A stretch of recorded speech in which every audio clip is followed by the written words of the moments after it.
Okay, so today we're cracking open a sealed Ordo Chronos archive.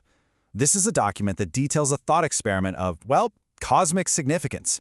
It asks, what happens when a being of pure, absolute hope runs headfirst into a universe that's powered by absolute despair? This, right here, is the story of the Superman incursion, the day hope became a bug in the system. And this, right here, this is the entire conflict in a nutshell. We're not talking about who can punch harder. This is a clash of fundamental realities, an argument between two truths that just can't exist in the same space. On one side, you have the belief that every single life is precious, and on the other, the grim, brutal math that says humanity is just fuel for the fire, a resource you spend to buy one more miserable day. So to really get this clash, we first have to deconstruct the universe he walked into. We're going to explore why his very presence, from the literal moment he arrived, wasn't logged as an invasion, but as a fundamental error in the fabric of reality itself. You have to understand, the Warhammer 40K galaxy isn't just a place, it's a system. The archive actually calls it the wound, and its core principle is what they call systemic attrition, basically constant accepted loss. The goal here isn't to win, it's just to delay extinction. Everything, and I mean everything, is built on the idea that you are absolutely going to lose. The only question is, how slow? So when this entity, let's call him Superman, arrived, he didn't come through the warp. He didn't use some lost piece of tech. He just appeared. The archives say that reality itself kinda stuttered. There was no category for him, no box they could put him in. So the Imperium did the only thing it could. It logged his existence as a system glitch, a bug in the brutal code of the universe. And this anomaly was first tested on a world getting overrun by orcs. He steps in, but the way he did it was completely alien to the Imperial defenders watching. He didn't incinerate the enemy or tear them limb from limb. No, instead, he just dismantled their war machines while they were still charging. He'd render their war bosses unconscious without a scratch. And this had a really bizarre effect on the orcs. See, their whole reality is powered by a collective psychic belief in violence, in a good scrap. An enemy who refuses to play the game their way, well, it was like asking their universe to divide by zero. And this is where it gets wild. The orcs' Wa field, that psychic engine that makes their guns work and their ships fly, it just destabilized. The archive is super specific. It wasn't because he was stronger. It was because he didn't belong. The orcs couldn't mythologize him fast enough. His non-lethal save-everyone approach was so foreign, it literally starved their belief system into collapsing. And the surviving Imperial Guard, they didn't cheer. They filed a distress report. To them, hope looked like a weapon. So he broke a physical threat just by defying its reality. But what about a metaphysical one? His run-in with the forces of the warp, well, it produced a result that was unlike anything in 10,000 years of Imperial history. The demonic forces threw their entire playbook at him. They offered him ultimate power, they showed him pure terror, they tried to ignite his rage, the whole shebang. And it all just failed. But not because he had the burning faith of some zealot or the psychic shield of a librarian. It failed because of his own internal clarity.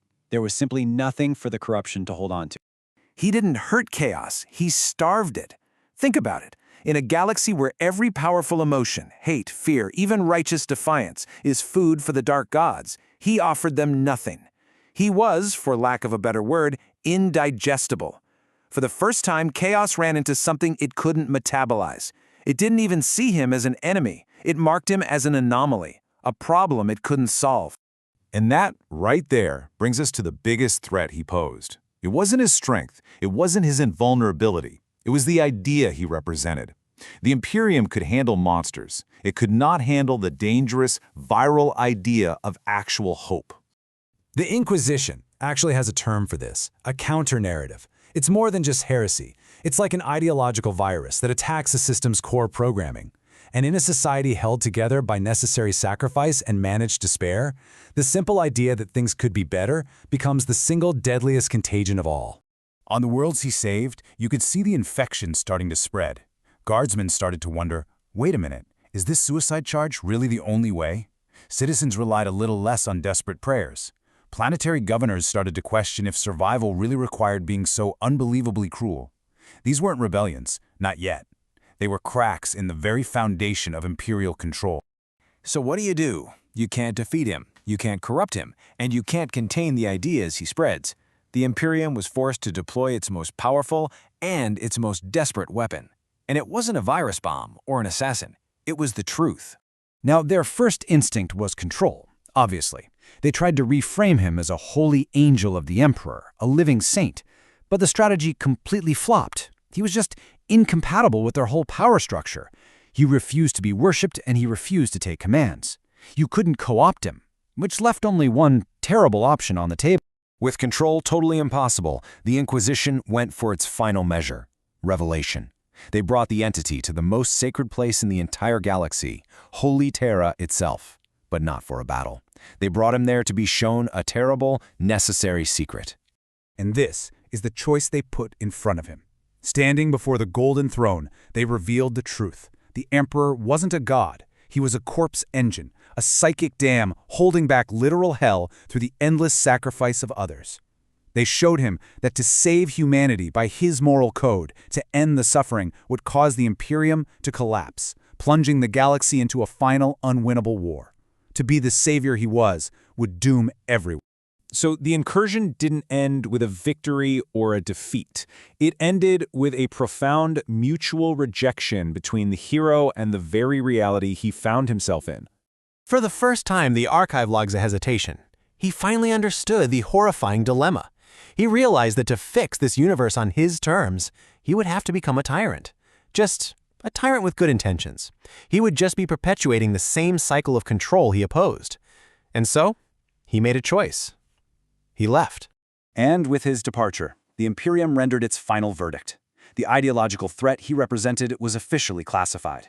Hope was deemed a form of contamination. And then every single record of his existence was expunged. Buried so deep, he became a ghost in the machine, a myth that never even happened. In the end, the archivist's final note just says it all. This entity couldn't be a weapon. He refused to be a god, and his ideals, they were a systemic poison. He was rejected by a universe that literally cannot survive hope. And maybe that's the whole point. Maybe some heroes aren't meant to save us. Maybe they're just meant to show us the terrible price of the salvation we've already chosen.